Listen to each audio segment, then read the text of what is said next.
Good morning, good day. Welcome, everybody. It is a delight to see you all in this summertime webinars, learn and beach time webinars. B2B marketing must-haves is our subject today. So I'm really glad you could all join us and share some experiences and thoughts about what the future looks like for B2B marketing and what those must-haves must be. So we're delighted that you could all join us, and let's start our webinar today. Before perhaps we get into the nuts and bolts, perhaps I'm just going to start with some quick introductions. Perhaps first, who we are as a company. So our name is IBT Online, and we are a US company that specializes in two things. We specialize in the online world, and we specialize in international. So there's two circles of things that we do. We offer sort of websites and online marketing for that. So we're delighted to be with you today to share some of those experiences on B2B marketing in particular. We've been around for quite a long time, over 20 years. Delivered a lot of projects, won some awards, which we're very proud about. And I think one of the things we're most proud about is the development of the online global programs. And these are programs, I'll show a map of the US, but we have them in Canada as well, which we've arranged with various states in the United States to help with online development and online business development tools for corporations. So there you have a map, and all those states have online, all the ones in yellow have online global programs, which allow particular exporters to access grant funding and to get our services for building websites and online marketing. And today I'm really delighted to be joined by two colleagues who are absolute experts on the online marketing field. Rita Benhada, who is a senior online marketing manager for us, and Rita's going to be talking sort of high level of online marketing for B2B, one of the big things that are driving that market today. And Ava, who specializes in video and the online video world, video marketing manager for IBT Online. And Ava's going to be talking also about the specialized case of video that we thought we'd home in on. So our agenda today is, we broke it up into 4 pieces. One of the first pieces is just going to talk about the buyer persona, because as a B2B company, it's really important before you get onto marketing that you understand who your buyer persona is and what their journey is, and how to interpret that journey and how to touch them at those various points in order to engage with them in the right way. Then we wanted to talk a bit more about what does your B2B online presence look like. There's 2 things: your website and your B2B online strategy and your presence. So again, we're going to talk about those 2 things in today's presentation. And then we're going to have a little while for Ava in section 3, just to talk about some of the big trends. One of the biggest trends in B2B marketing continues to be video, and no sign of slowdown in that trend. So we did want to have a focus point just on video marketing in particular. Then I'm going to circle back some sort of takeaways, summaries, and a little bit of time for Q&A. And we promise to get you all back to your desks in good time. So if you have questions, though, please do drop them into the chat box, and we'll be looking at that in due course. So with that, I'm going to turn to Rita to tell us a little bit about who are you marketing to, who is the buyer persona, and what is their journey like. Rita. Perfect. Thank you, Susanna. So what is a buyer persona? So before you can start designing and developing your marketing campaigns, there is one key element you need to define, which is your buyer persona. So as HubSpot defines it, a buyer persona is a semi-fictional representation of your ideal customer based on market research and real data about your existing customers. So defining a buyer persona is really important. It basically allows you to make sure you're always reaching the right person at the right time with the right message, saving yourself a ton of time and resources. So what is important to keep in mind about a buyer persona is that you can and you should have a few different buyer personas. It is especially true for international buyer personas, because your domestic persona is most likely going to have a different language they're comfortable with, a different lifestyle, a different age group, and maybe different habits. So what is important to note, however, is how your international buyer persona can differ from your domestic persona, especially in times like this. On these slides are a few questions you should ask yourself. Are there multiple buyer persona for my export markets? How do they find me? What do they care about? So take these images of a corporate B2B website. So the top image that you can see is basically the US homepage website. As soon as you land on this page, you know you're in the USA. Basically just by looking at the picture, and that company works in the USA. The bottom image, on the other hand, is maybe a bit more subtle. So this is the other image is basically the UK homepage. So it's the same company, same branding, and all. The only difference is basically on the images. It's just the details. It tells you immediately that you are in the UK. Just look at what side of the road the cars are driving on. And then once you define your buyer persona, then you can figure out the buyer's journey. So that's the second step. The buyer's journey is basically the active research process someone goes through leading up to purchase. It's a fundamental part of a social media strategy because it's basically a framework you can use to understand your buyer's needs and provide the information they need to reach their goals. So every interaction your buyer persona has with your business should be tailored to where they are in the buyer's journey. So every potential buyer is focused on identifying the problem. So that's the awareness part, is the first step. And then understanding what option could alleviate the problem. That's what we call the consideration part. Comparing the top choices when they're ready to make a purchase. That's the evaluation. And then finally, they make the purchase. And remember that your buyer persona differ across different markets. That's why you need to localize your website and your social media to make sure you're engaging with the local buyer persona in the way they want. And that also will give you more credibility. So if you're curious if persona can really vary across geographies, they sure can. So here's a great example of how different buyer persona interact with social media campaigns. So this is an example from a Facebook campaign where we were promoting the same product with the same images, the same message, although of course it was localized and we stayed relevant to our local audience. So if we look at the results from this specific post, for the UK one, we had over 1,200 engagement and we were pleased with it. But then you look at Mexico, we were blown away with over 20,000 engagement. So if we stopped our analysis at this, we could infer that our campaign in Mexico worked better, right? Well, not necessarily. Here you have the same company again, but looking at the Facebook posting over a year and comparing Mexico with the UK, so we say there was a lot more engagement for Mexico. You can see that in the blue and the red bars. Just look at Mexico versus the UK, blue and red, and engagement here is measured as the number of times someone clicked on it, liked it, shared the posting, etc. All this kind of KPIs. And that is important for long-term brand awareness. But what about lead generation? If we look closer, we can see that the UK and Mexico are much more similar if we're looking for lead generation. That is reflected in the green and the yellow bars on the two charts. This shows the numbers of times people have clicked on where can I buy or how to use.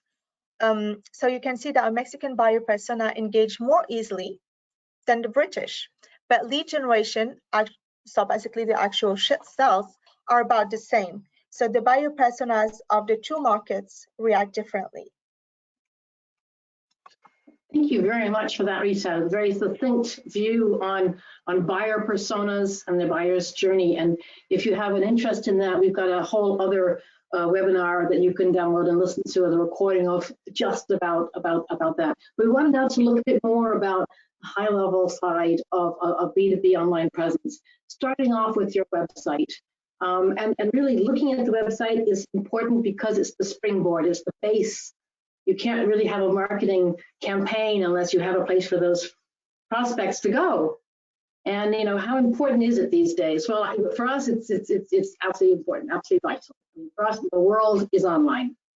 And if you are a small mid-cap company, you should be looking at this in a very favorable way, because it means that your internationalization, your exports, your brand can develop globally by using online platforms. It's now within people's reach, within companies' reaches.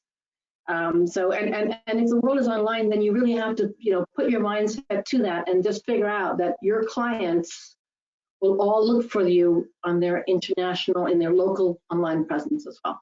So all of your future employees, your future prospects, they will all look for you online. So that's what we really want to talk about, those two core tools, business development tools that you need: the websites, the localized websites, and your online marketing.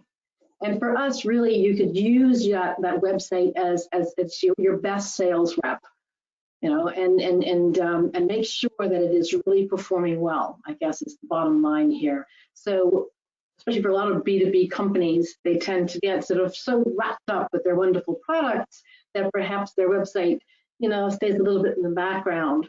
And we're really encouraging you to make sure that your website is up to date, is best practice, is modern, is really mobile enabled, and has the right SEO, search engine optimization, that you need in today's very competitive world. We also really recommend that you create those event driving episodes, those event specific blogs, I've called them here. But remember Rita's slide that events also drive, that events drive that buyer's journey. Create events on your website to do that. But like all things on the web, they have to be localized. And what does localization really mean? It really means, at the fundamental, it means putting the customer at the center, putting your client, taking your client's point of view online, through your website, through your marketing, making sure that your client is at the center of everything you do for that. So how will your client find you? Not how do you want to be found, but how does your client actually find you? You want to communicate this way, but your client is communicating that way. You need to think of your client in each case and how do they reach you, how do they find you, and how do they interact with you, just as Rita was talking about in that buyer persona. Let me give you an example of that. I mean, the key for this as well is the search engines. Now, search engines are localized. So Google, I've taken as an example. Google UK is not the same as Google Mexico. So Google UK is oriented towards the UK market. It wants to fulfill the searches for the UK presence. So it's not going to show them websites which are not relevant for them. And here's a silly example, just because I'm working from home and I have a dog, so I'm a bit worried that she's going to bark during my webinar. So, and I'm in London. So I look at squeakless dog toys. And I get things like, I get Amazon.co.uk. So I get Amazon, but it's .co.uk. I get BethyandWitch.co.uk, Bustle.com, and so on. But I get things for, Lords and Labradors.co.uk, because that's what Google thinks is most relevant for me sitting in the UK. If I were to sit in Michigan and go squeakless dog toys on Google.com, I would get different things. I get an ad from Chewy.com. I'd also get Amazon. I got Amazon.com. Because Google thinks that someone in Michigan, Grand Rapids, Michigan, has a different set of values and criteria for what they're looking for. So that's a silly example of a localization. Same language, English, same search engine, Google. Different places, different markets, different results. On one slide, just to sort of summarize it all, there are lots of things that go into localizing a website. Language is one of them, but only one. A lot goes into it, from the right CMS platform, regulatory environment, the domain names, mobile enablement, and so on. So a lot goes into localized websites. And again, if you want to have more information about the localized websites, we have separate webinars on that. I wanted to just bring this back now to the marketing side. In an ideal world, if you're going internationally, you'll want to say, okay, I have a US or Canadian or UK, whatever it is, a core domestic website, and that has its own SEO and social media orbiting it. And then for my international markets, I need a springboard for those markets, those prospects too. So let's say I'm targeting Brazil, well, I need a Brazilian website. And that can have its own SEO and social media running around that website and driving clients and prospects to that website response. They can all tie back into the US, but they each have their own orbits, as it were. So that's a quick side of the websites. Now let's talk more about the marketing. Before I go there, though, I do want to ask you all if you have any interest in localized websites. We have these online global programs, all these states. If you have an interest in them, perhaps let us know. I've just put a poll up there a few times. So just click on whether you have an interest in that, and we will get back to you in due course and let you know more about that and the grants that go with it for the individual states.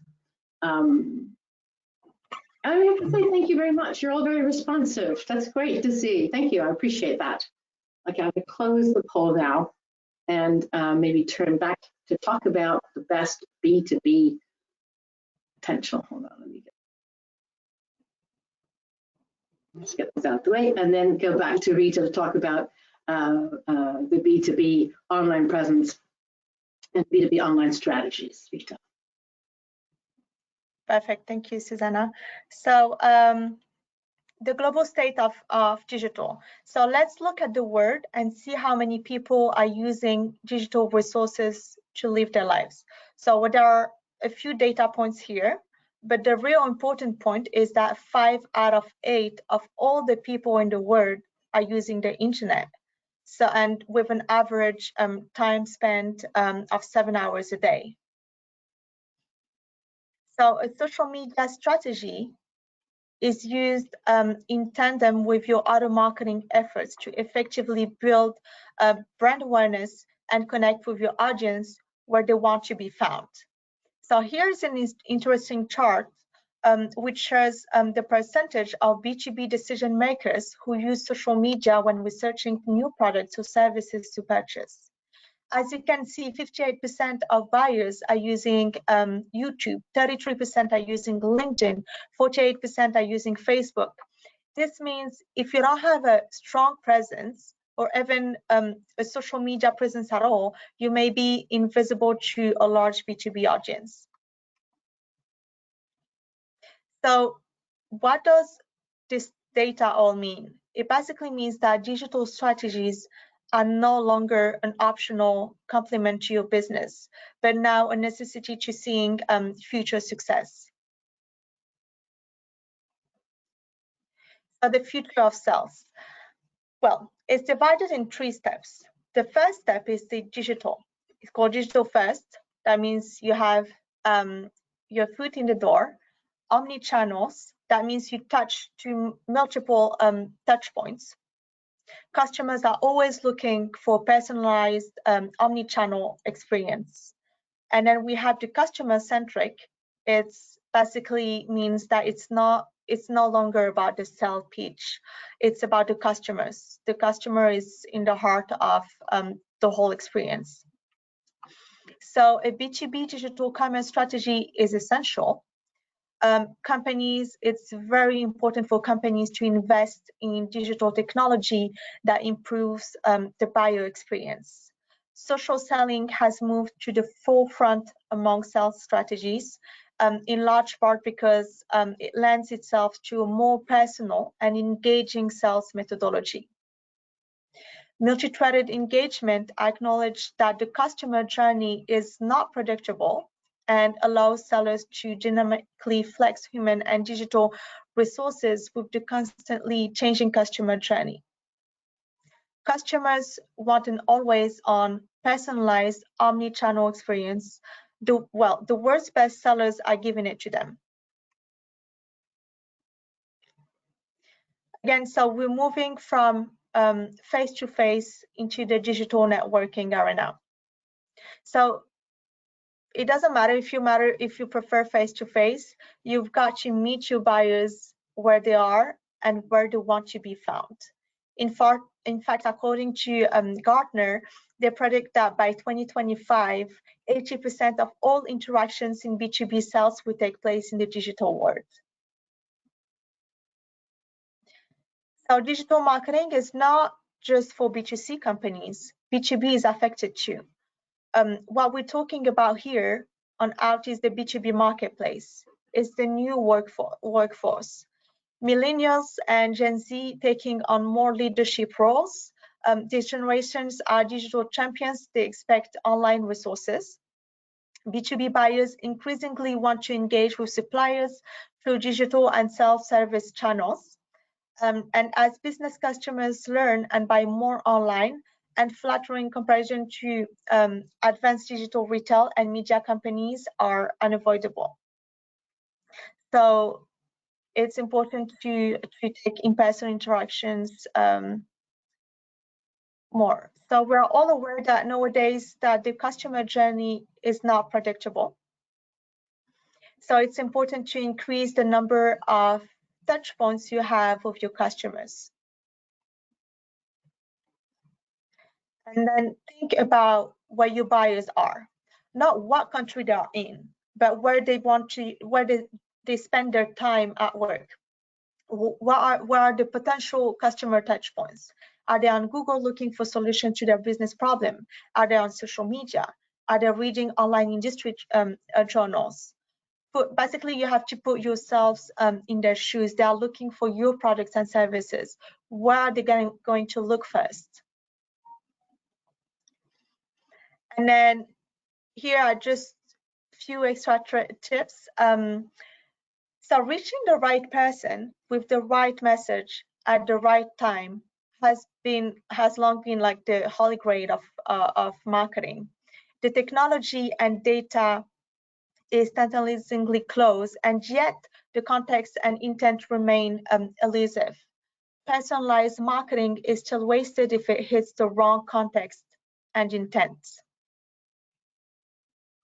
And the other tip is having an online landing page that is bespoke to the event you are attending is in fact a priority. It's important to take the time to design a strong landing page which has relevant content for the event, situates your company credibility within the industry, and offers a form or a call to action so the lead can get in touch. The landing page is crucial to all types of event, whether virtual or physical. But besides the event, the landing pages converts as well more traffic because they are focused on one goal or one call to action by providing information about a specific offer. It has limited navigation, and the simplicity keeps a visitor focused on the goal rather than being distracted by multiple links taking them away from the page. Rita, thank you very much again for a very concise. There's a lot to unpack in all that information. I've got a couple of people actually asking me if we thought, yes, you will all be getting links to this recording in due course. But before we pass on to Ava and videos, I would also like to have another quick poll, which is basically, you know, if you have an interest in the online marketing, and in particularly the international online marketing and the online global programs. Again, if you just let us know, and we can circle back to you or send you information or send you links to blogs or anything else that you're looking to. If you're looking to learn more about that field or anything else that Rita was talking about, and would like to drill down into any of the specific big topics that she talked about, whether that's sort of, and particularly these little tips at the end, which I thought were very useful too. And again, thank you all very much. That's really useful for us to know. Thank you very much. You're all very quick on clicking, just very nice to see. Thank you. Right, I'm gonna close the poll, and let's turn back then to Ava, if you're there, Ava, to talk a bit about. Oh, here we go. talk about latest trends and particularly a focus then on video marketing. Absolutely. Thank you so much. Yeah, absolutely. So as my colleagues have said, the trend of marketing at the moment is clearly putting the client or the customer at the very center. And videos are in fact a great extension of this. They are about providing the most personalized customer experience possible, and that is where the marketing trends are all headed, towards personalization. According to Forbes, 90% of customers use videos today to help them with their buying decisions. And there are some very obvious reasons why videos are a no-brainer for your marketing strategy. The number one being they're in fact so easy to share. Your sales team, your marketing team, your engaged clients, they can all help spread the message. Number two is better engagement. That 30-second video will have a much bigger impact than the 20-page white paper. And that impact translates into engagement, better reaction from your prospective buyers. Number three, videos will boost your conversions and therefore your sales. According to Animoto's survey of 500 marketeers, video has the best ROI when advertising for their business. Number four, videos help create long-term brand awareness. Consumers are now so accustomed to consuming video content, and videos give your company the chance to tell the story of your brand through the colors, through the story, through the characters, through the voiceover, etc. Number five is videos are a great return on investment. We've seen today that you no longer need expensive filming equipment or a production company. You can in fact make compelling videos that boost your brand presence with not too much spend. And number six is you can use videos on multiple language sites. So something that a lot of people don't realize is how important it is to leverage your videos both domestically and internationally. And once you have a fantastic video, you can translate it, you can put some subtitles on, or use a voiceover with the language of the market you're trying to reach, etc. All of this will allow you to reuse that video multiple times across markets. So as we've said, video marketing is all about personalizing the customer experience, and they're a fantastic asset for this. So remember also that search engines such as Google love videos. By having videos on your site, you are indicating to search engines that you are helpful, that you are providing helpful and relevant content that is useful to your potential buyers. To give you an idea of how this works, Google's parent company Alphabet bought YouTube. And since then, videos have only increased in significance, which means having a video on your website, which increases your chance of getting ranked highly by Google. Having videos that showcase your brand on your social media account is also another way to spread your message and reach a wider audience. There are many different ways to boost your website ranking and ensure that your products are found on social media. Number one, using keywords. Make sure to include keywords in your video title, description box, tags, so search engines can display your content and relevant search queries. Adding captions. Captions and transcriptions to help search engines read your video content and rank them. Display relevant thumbnails. Creating compelling thumbnails to help boost the click-through rate.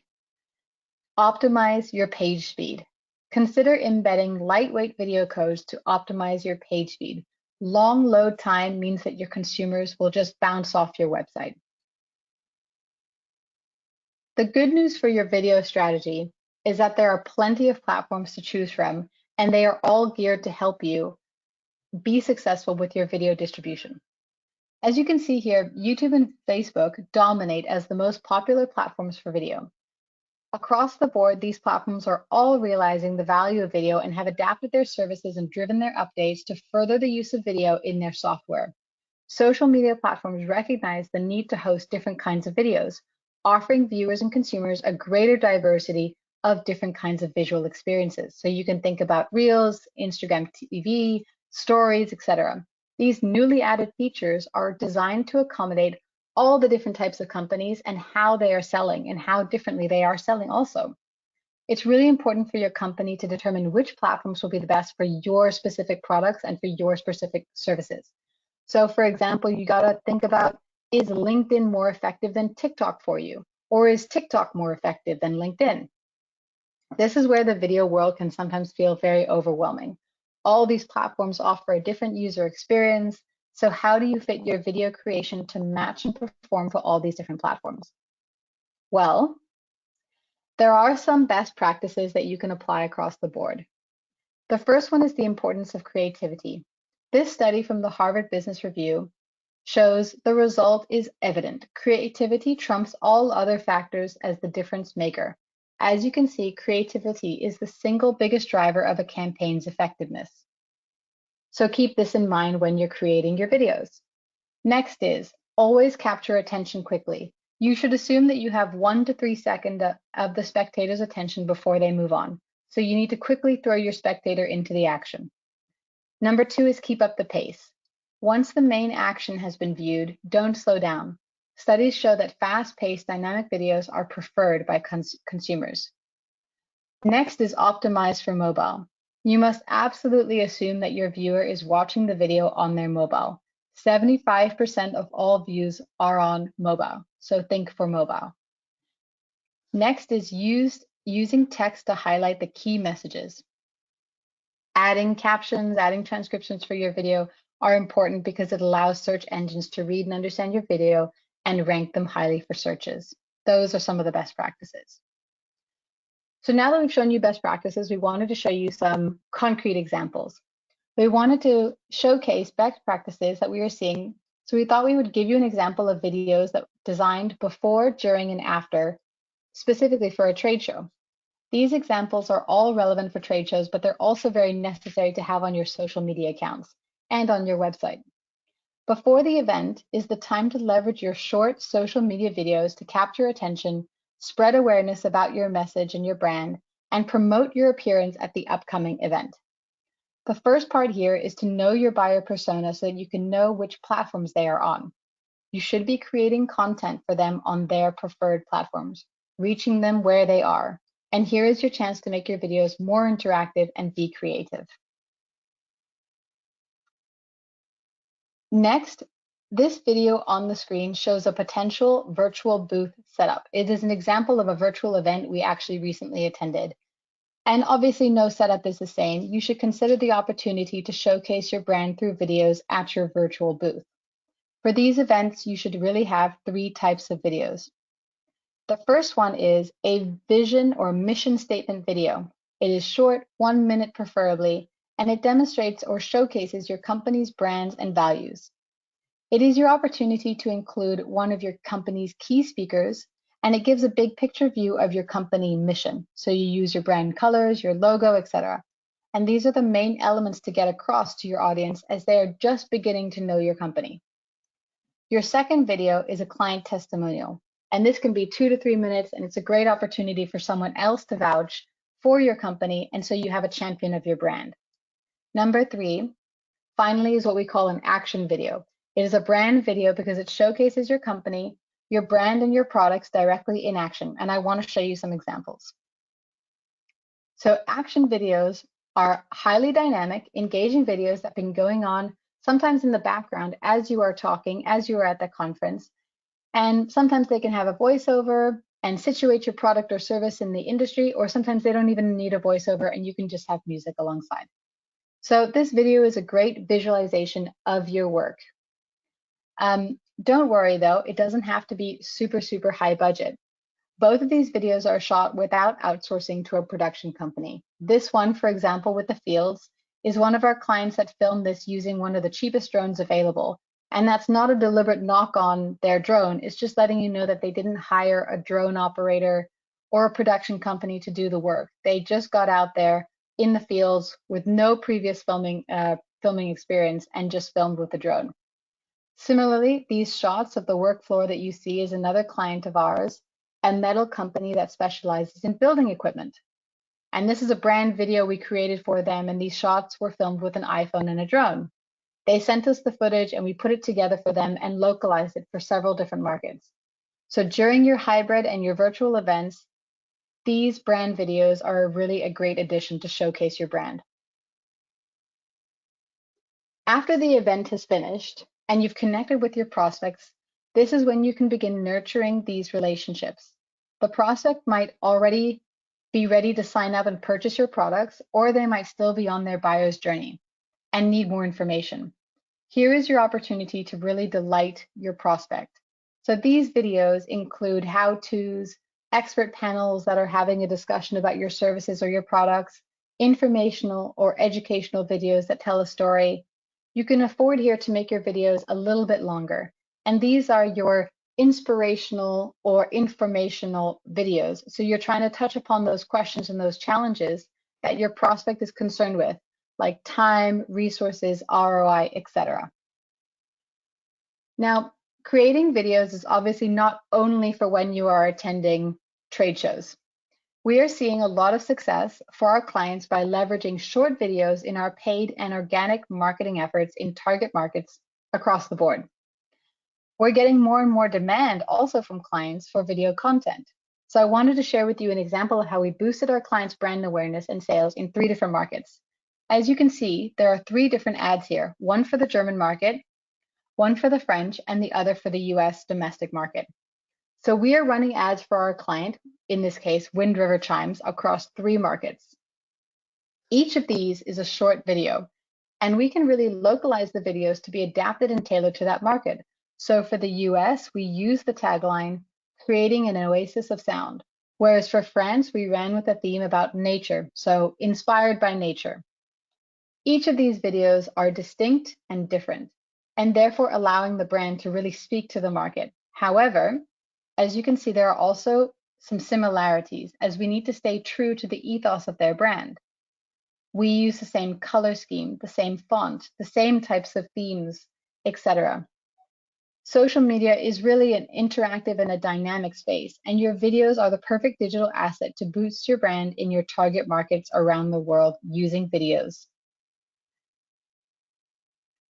Similarly to the online global programs for website build and online marketing, we also have a specific online global marketing program for videos. We currently do lots of video work for our clients, and it really depends on their needs.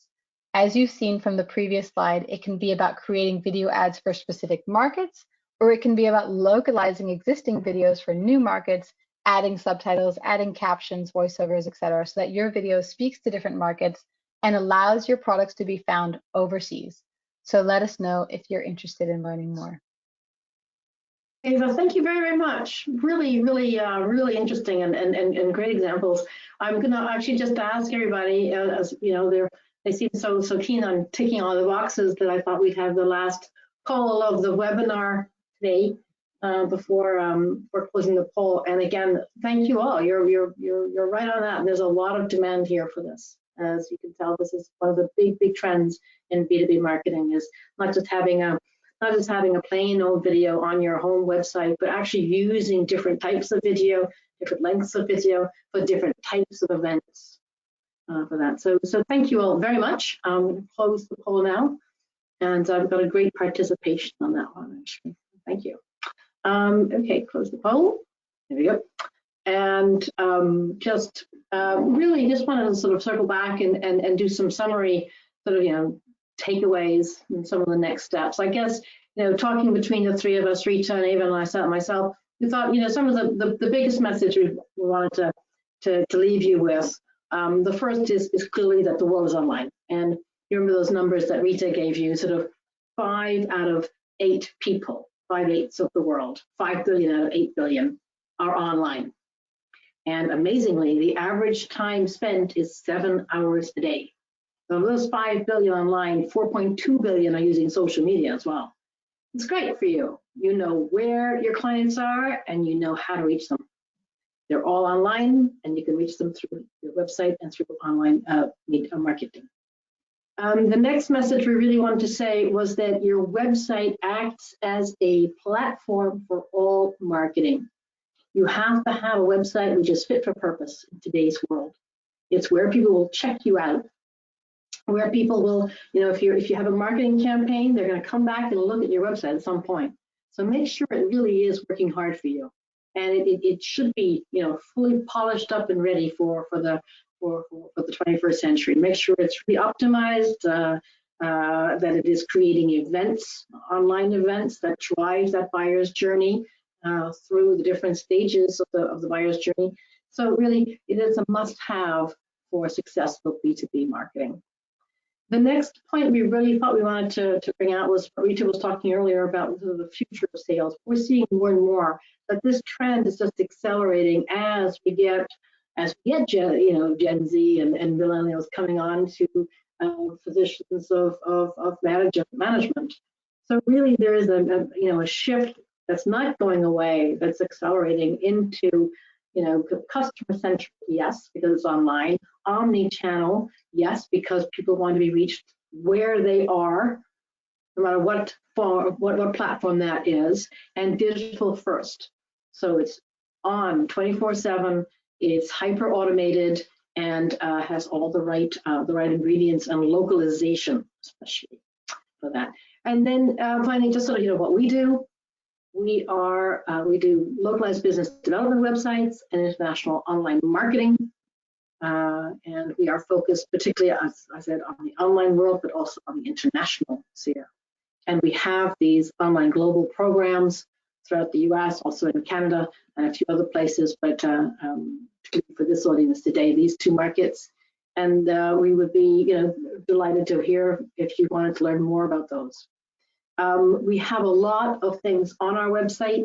If you go to ibt.onl, it's our website, Monica, and go to resources, there's a lot of free downloadables from infographics to white papers to other webinars. All the topics that we've touched upon today have more in-depth information on our website, which we make available, and would love you to participate in and your feedback. So with that, just a couple of questions have come in, and we did promise to keep you, that we would make this under an hour, so we're well on time for that. There's a couple of questions. I think I want to start with one for Rita. Rita, I have a question here, which is, if you had to choose one channel for B2B marketing, which would you choose? If you had to, forget omni-channel, you've got budgets for one channel only. What would you do if you're a B2B? So basically, LinkedIn is the most popular for B2B marketers. I know that there is between 70 and 80% of marketers viewing LinkedIn as a very effective source for generating B2B leads. And LinkedIn is the perfect environment to communicate with people who are in a work mindset. So the platforms also has the benefits that you can target posts by employee level, from a CEO to an entry level, job title, skills, and industry. So LinkedIn company page as well is a great starting point for B2B social media, and is recommended for all companies if your audience is active on the platform. Thank you very much, Rita. So if you have one channel, it'll be LinkedIn. And this is sort of a related question, actually. Someone's come in to ask about online marketing with international websites. So if you have several different websites, does that mean you have to have several different, like, Facebook accounts? Like, do you have to have one for each market? What do you do there?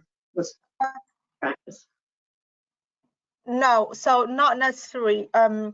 It's best practice to link one Facebook page to your website. Multiple Facebook links may create ignorance, as you will think you will have basically multi-purpose Facebook pages. So it's good to have only one Facebook page, and then you can always target a post region-wise. Each post, for example, if you're based in the US and you're exporting to Africa or Europe or India, you can always geo-target the post to these countries or continents. Terrific. So geolocation works in that sense. Okay. Correct. Terrific. There's one for Ava, which is just a very broad one, really. You've talked a lot about all the different types of videos. What is IBT Online's area of expertise in videos? What do you do most often? Ava? Well, I think we really do specialize in understanding the international part. So understanding really how to make videos work for your target markets. We have a lot of requests at the moment. Well, we always have a lot of requests, which are, I have a video, I need it to work for, I really want it to work for this and this market. So we do a lot of localization of the videos by adding captions, by adding subtitles, by adding voiceovers, all that kind of stuff. But the fastest growing trend that we're seeing is also clients of ours asking for, not only do I want to run this ad and this ad, I want a whole video specific campaign. So we create more and more video content and more compelling short videos that we then adapt to the different markets. So as I showed in that example, we can have, we talk very closely with the client and say, what's the theme that you want to really bring out, that you want to stress?